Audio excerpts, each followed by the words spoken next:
Bonjour à tous, j'espère que vous allez bien. Moi, ça va super. Je suis Francisla Nguéné. Je suis consultant et enseignant, spécialiste dans les questions de management et de marketing international du sport. Ça fait vraiment plaisir, comme toujours, de pouvoir apporter ma petite pierre à l'édifice et surtout à l'édification du mouvement sportif africain et, et camerounais. Cette petite introduction est véritablement importante pour moi parce que il est important de pouvoir rappeler que si je m'exprime aujourd'hui concernant ces sujets, c'est parce que c'est des sujets non seulement dont j'ai la maîtrise, mais surtout qui me tiennent à cœur. D'abord en tant que Camerounais, mais aussi en tant qu'Africain. Trois sujets vite fait qu'on va aborder dans le cadre de cette vidéo. Premier sujet, c'est le cadre de l'organisation du match Libye-Cameroun. Ce premier sujet sera un carton rouge que je veux adresser à la FIFA à travers cette première partie de la vidéo. La deuxième partie de la vidéo, ce sera un autre carton rouge que je vais adresser au manager sélectionneur des Lions indomptables, Rigobert Song. Et le troisième carton rouge, je vais forcément adresser au directeur général de la CRTV, la Cameroun Radio and Television, la télévision nationale camerounaise, ou du moins l'Office audiovisuel national du Cameroun. Donc voilà, les trois sujets que nous allons aborder dans le cadre de cette vidéo sont des sujets fondamentaux qui en fait reflètent aujourd'hui le sous-développement dans lequel se trouve notre sport roi de manière générale et le sport, le mouvement sportif de manière globale. Déjà, le premier sujet, c'est le cadre de l'organisation du match Libye-Cameroun. Alors, c'est un gros carton rouge que j'adresse à la FIFA. Alors, déjà, honnêtement, je pense que je ne vais pas dire que nous avons été piégés par la FIFA. C'est nous, c'est-à-dire nous, moi, nous en tant que Camerounais, parce que je l'ai dit. Mais je pense que c'est un manque de sérieux de la part de la FIFA. Il faut vraiment qu'on travaille cet aspect des choses-là parce qu'il faudrait que la FIFA arrête de penser que l'Afrique, je ne sais pas, c'est l'Antiquité et qu'on peut se comporter n'importe comment. Vous voyez. Alors, ce match Libye-Cameroun est un match qui déjà a surpris plus d'un. Moi, personnellement, j'ai été surpris, que le match se joue en Libye, parce qu'il faut rappeler une chose. La Libye est un pays en guerre, ok. La Libye est un pays en guerre. Je vous fais rapidement le topo. Euh, le président Kadhafi ayant été renversé à l'aune des printemps arabes, la Libye aujourd'hui est un pays qui est techniquement divisé en deux parties. C'est-à-dire qu'on a, on a une partie du côté de Benghazi et puis on a une partie du côté de Tripoli. Et donc, aujourd'hui, les deux parties se font clairement une guerre civile. Après, justement, le départ de Kadhafi, la Libye est devenue ce qu'on appelle généralement un no man's land. C'est-à-dire que la sécurité, même si elle dit elle sera assurée par le gouvernement, la première question qu'il faut se poser, c'est quel gouvernement?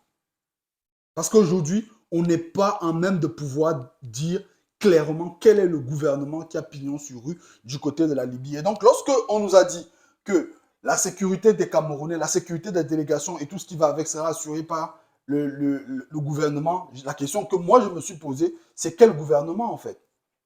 Est-ce que c'est le gouvernement du maréchal Haftar? Est-ce que c'est le gouvernement de Tripoli? C'est de quel gouvernement on est en train de parler aujourd'hui? Est-ce que la Libye peut vraiment garantir de cela?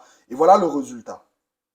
Le résultat, c'est que dans le stade, on voit des images qu'on n'a pas vues depuis quand même pas mal de temps dans les stades de football dans le monde, avec notamment des fumigènes,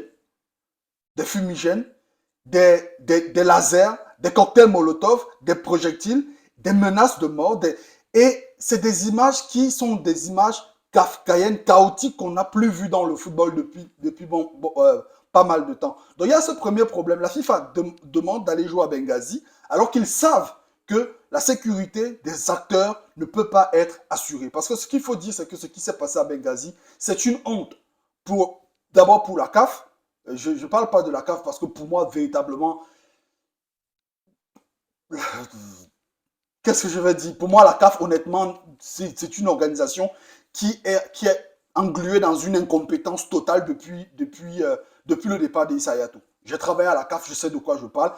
Je, je suis choqué, en fait, de voir ce que la CAF est devenue. Donc, je ne veux même pas parler de la CAF parce que je me dis, on ne peut pas récupérer grand-chose. Mais au moins, c'est la FIFA. Parce que ce match, c'est un match FIFA. Ce n'est pas un match CAF. La CAF, oui, c'est battu comme elle peut, mais c'est un match FIFA. Donc, d'abord, vous avez les arbitres qui ont subi des menaces, qui n'ont pas pu accéder facilement au vestiaire après la mi-temps. Vous avez, vous avez la délégation camerounaise, les délégations des officiels camerounaises, dont le président de la FECAFOOT, Samuel Eto'o, qui n'a pas pu avoir accès aux tribunes présidentielles, qui a été parqué dans une tribune sans la moindre sécurité, dans un contexte pareil. Donc, vous imaginez aujourd'hui dans quoi on se trouve. Donc, du coup, ça, c'est la première chose. La deuxième chose, c'est l'aire de jeu. Ce que vous ne savez pas, c'est que l'aire de jeu dans laquelle nous avons joué, c'est du plastique et du caoutchouc. Ce stade, c'est du plastique et c'est du caoutchouc. On n'a pas vu, c'est un match Coupe du Monde. Aucun match, écoutez-moi très bien, aucun match de Coupe du Monde ne se joue sur du synthétique, sur du gazon synthétique. Aucun match. Ce n'est pas arrivé depuis des siècles et des siècles. J'ai dit un match officiel de Coupe du Monde ne se joue plus depuis au moins 30 ans sur du gazon synthétique. Mais pourquoi est-ce que la FIFA nous fait jouer sur du gazon synthétique? Le problème avec le gazon synthétique, c'est un gazon qui entraîne beaucoup de blessures, qui n'est pas adapté. Et quand on regarde le type de synthétique, c'est un synthétique d'une génération très antérieure. Aujourd'hui, on est au niveau du synthétique de 5e génération. Quand je regarde ce synthétique, on est minimum ou maximum, je vais dire, sur du 2e ou 3e génération. C'est du synthétique de très mauvaise qualité. Mais on nous fait jouer sur du synthétique, ce qui n'est pas normal. Qu'est-ce que la FIFA a fait? La FIFA, pour la plupart des matchs, a décidé, a demandé à certains pays africains, si vous ne respectez pas le cahier de charge, eh bien, vous allez jouer ailleurs.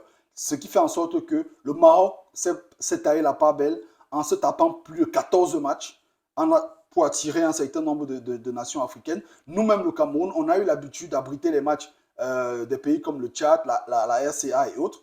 Mais là, pourquoi la FIFA a accepté qu'on joue dans ce trou à rats? Parce que oui, c'est un trou à rats. Honnêtement, ce n'est pas un stade de Coupe du Monde, ça. Ça, c'est quand vous avez vu le match Cameroun-Île Maurice à Japoma, vous regardez ça, on parle quand même en termes d'infrastructure du jour et de la nuit. Il faut que la FIFA résolve ce problème. C'était le premier carton rouge. Mon deuxième carton rouge est adressé à Rigobert Song-Bahanak.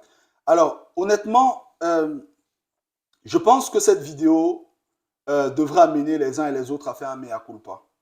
Un mea culpa vis-à-vis de quelqu'un, de Samuel Eto'o. Vous savez, il y a une, je ne vais pas appeler ça rumeur, mais il y a un état de choses, un état de fait aujourd'hui qui voudrait que Samuel Eto'o, on dit que Samuel Eto'o est un peu tout aujourd'hui à la FECAFOOT. On dit qu'il est le président, il est le secrétaire général, il est le coach, il est le joueur, il est pratiquement tout. Honnêtement, pour ceux qui connaissent vraiment le football, je pense qu'ils devraient demander des excuses à Samuel Eto'o. Et peut-être, moi le premier, si jamais il m'est arrivé de penser que Samuel Eto'o faisait tout à la FECAFOOT, je crois que sur ce dossier spécifique, je pense qu'il mérite un mea culpa. Pourquoi? On peut critiquer, et je pense que personnellement, en tant que spécialiste du management du sport, j'ai généralement 2 ou 3 choses à redire sur la façon dont la FECAFOOT est managée. Mais je pense que tout le monde est d'accord, on est tous d'accord que s'il y a une chose que Samuel Eto'o connaît, même s'il a des problèmes en management, s'il y a une chose qu'il connaît, c'est le football. C'est l'un des tout meilleurs footballeurs au monde. C'est l'un des meilleurs footballeurs que la planète Terre ait jamais connu. Ça veut dire qu'au minimum, si Samuel Eto'o n'est pas un bon manager, lorsque le football est très mal organisé, très mal géré, il va savoir. C'est-à-dire que lorsqu'une équipe est très mal organisée, très mal gérée, il va savoir. Si Samuel Eto'o avait vraiment son mot à dire dans cette équipe, Samuel Eto'o n'aurait pas laissé ce désordre qui est en train de se faire. Parce que pour moi, non seulement c'est un désordre, mais c'est un niveau d'incompétence incroyable. Ça veut dire quoi? Vous avez un coach qui est un manager sélectionneur qui, depuis qu'il est arrivé, n'a pas de dispositif tactique.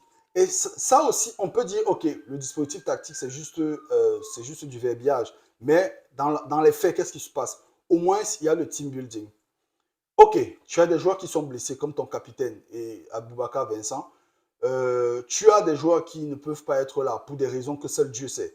Choupo-Moting, par exemple. Alors, tu as des joueurs quand même que tu as pu aligner, tu as pu découvrir une étincelle lors du match contre l'île Maurice, ce qui est magnifique, ce qui est parfait, c'est super, champion. Mais qu'est-ce qui t'arrive? Pourquoi est-ce que subitement, qu'est-ce qui s'est passé pour que tu décides de changer totalement une équipe qui a gagné 3-0? On peut critiquer, il n'y avait pas le fond de jeu, ce que vous voulez et tout. D'abord, c'est une équipe qui est jeune, qui a des problèmes d'automatisme, mais qui a gagné 3-0. Pourquoi tu changes radicalement ton équipe? et tu joues contre une équipe de pieds cassés. Moi, je ne fais pas partie de ceux qui vont penser qu'il n'y a pas de petites équipes dans le football, il n'y a pas de grandes équipes. Il y a des petites équipes, il y a des grandes équipes. C'est pour cela que la France peut prendre Gibraltar et donner 14-0, que ça ne choque personne. Parce qu'il y a des petites équipes, il y a des grandes équipes. Là, c'était une petite équipe. Parce qu'il n'y a aucun joueur professionnel dans cette équipe de Libye. Tous jouent en Libye. Et je vous ai dit que la Libye, c'est un pays en guerre. OK? Donc, Rigobert sont vraiment emmerdés sur tous les points. Et s'il n'y a pas quelqu'un qui soit capable de le dire, c'est qu'il y a problème. Et le fait que cette incompétence se multiplie au fil de tous les matchs, parce qu'il faut dire quand même que Rigobert est l'un des coachs qui s'est tapé le plus de défaites et le plus de matchs nuls en tant que coach pour le nombre de matchs qu'il a eu à jouer. Il y a très peu de victoires et généralement les victoires c'est contre des pieds cassés comme l'île Maurice. Et on a très peu de victoires. D'ailleurs, on a joué contre la Russie qui n'est pas une vraie équipe nationale, qui n'a pas joué au football, au vrai football depuis au moins 2 ou 3 ans à cause de la guerre en Ukraine, qui nous a battus. D'accord? Qui nous a battus. Je ne vais pas parler du Sénégal, champion d'Afrique, qui nous a battus. Donc, du coup, il y a un vrai problème au niveau du management. Je pense qu'il faut que les gens fassent leur mea culpa. Et je me dis, Samuel Eto'o, s'il laisse faire, c'est pour deux raisons. Peut-être, effectivement, il est du genre à laisser les gens faire leur travail, ce qui est, du point de vue managérial, pas mal. Soit alors, il est en mode Ponce Pilate. Il dit, OK, Rigobertson, vous avez voulu de Rigobertson, vous avez dit que vous l'aimez beaucoup. Voilà donc votre Rigobertson. Mais ça m'étonnerait. Je ne pense pas qu'il ira à ce point parce que les résultats également l'incombent. C'est-à-dire lui incombe, lui Samuel Eto'o. C'est-à-dire que quand le Cameroun perd, c'est également une défaite pour Samuel Eto'o. C'est une défaite également pour l'Africa Foot, c'est une défaite pour le président de l'Africa Foot. Donc vraiment, c'est assez dommage. Alors, je vais terminer cette vidéo par mon troisième carton rouge. Il est adressé au directeur général de la CRTV, la Cameroun Radio and Television. Euh, le directeur général de la CRTV a pondu un communiqué dernièrement pour nous expliquer que si le match n'a pas pu être diffusé sur la télévision nationale, c'est parce que les négociations sont passées à 100% et donc les négociations n'étant pas finies avant le match, le prestataire qui est le distributeur des droits a décidé de unilatéralement, il n'y a pas d'unilatéralement champion. S'il n'y a pas d'accord, on peut parler d'unilatéralement. Unilatéralement, c'est lorsqu'il y a déjà un accord et puis l'autre partie a décidé de se comporter. Et justement, on peut également parler d'un comportement unilatéral parce que le premier match a été diffusé. Ça veut dire quoi? Ça veut dire que vous êtes dans un partenariat de Bayam Salam où on paye match après match. Ça veut dire qu'on a payé pour le match. On attend l'autre match avant de commencer les négociations. On paye, c'est le quartier. Ça, c'est le comportement du quartier. C'est de l'incompétence totale. Pourquoi je dis ça? L'appel d'offres de la FIFA a été lancé en juillet 2023, ok, sur la zone Afrique, pour les détenteurs des droits télé sur la zone Afrique. La CRTV déjà n'a pas postulé. Et je pense que la CRTV aurait dû postuler parce que la CRTV dispose aujourd'hui d'une infrastructure qui lui permet de postuler pour ce genre d'appel. C'est-à-dire, lorsque la FIFA dit, OK, sur la zone Afrique, je fais un appel d'offres, la CRTV peut postuler. La CRTV peut même acheter et revendre à certains petits pays, entre guillemets, d'Afrique centrale. Pourquoi? Parce que la plupart de ces pays d'Afrique centrale jouent généralement leur match de Coupe du Monde ou d'éliminatoire de Coupe du Monde au Cameroun, notamment la RCA, le Tchad et d'autres pays qui n'ont pas de bonnes infrastructures autour du Cameroun peuvent effectivement solliciter. Et là, dans ces cas, la CRTV peut filmer ces matchs et revendre ces matchs à ces différents pays-là. Donc la CRTV aurait pu postuler, elle n'a pas postulé. Pourquoi? Parce que on ne veut pas recruter les bonnes personnes au bon endroit. Parce qu'on se dit, c'est l'État, on va gérer comme on a l'habitude de gérer. Ça, c'est le premier problème. Deuxième problème, la CAF a désigné les distributeurs et les détenteurs de droits sur l'Afrique en août 2023. Nous sommes en novembre.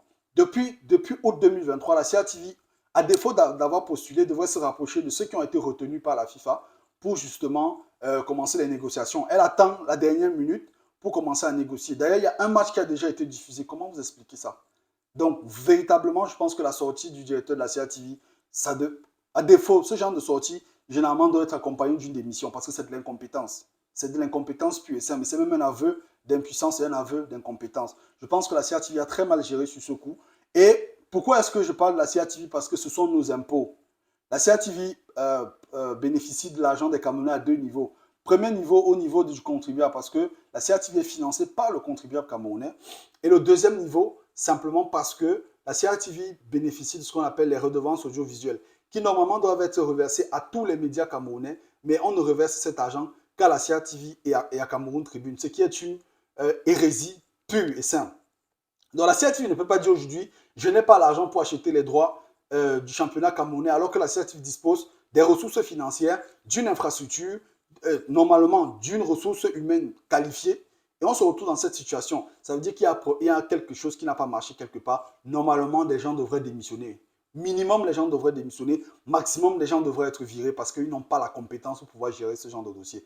Donc voilà ce que je voulais dire par rapport à ce match Cameroun-Libye qui fait mal parce que quand on regarde le résultat aujourd'hui et qu'on se rend compte qu'on n'a pas pu justement tirer notre épingle du jeu, alors qu'on avait la possibilité, bien évidemment, de pouvoir se rassurer et être en tête de ce groupe. Parce qu'il faut rappeler que dans cette qualification pour la Coupe du Monde, il n'y a qu'un seul pays qui se qualifie. Donc, un seul pays qui se qualifie par poule.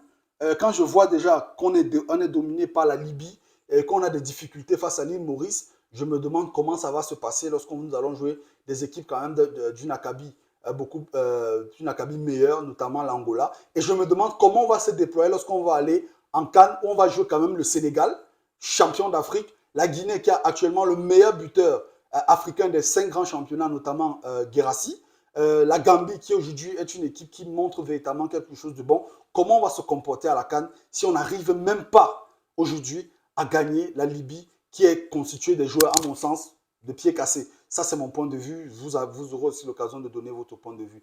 Donc, voilà ce que je pouvais dire face à ce match. J'espère que ces manquements pourront être corrigés et que cela va permettre au Cameroun de pouvoir véritablement avancer. Merci.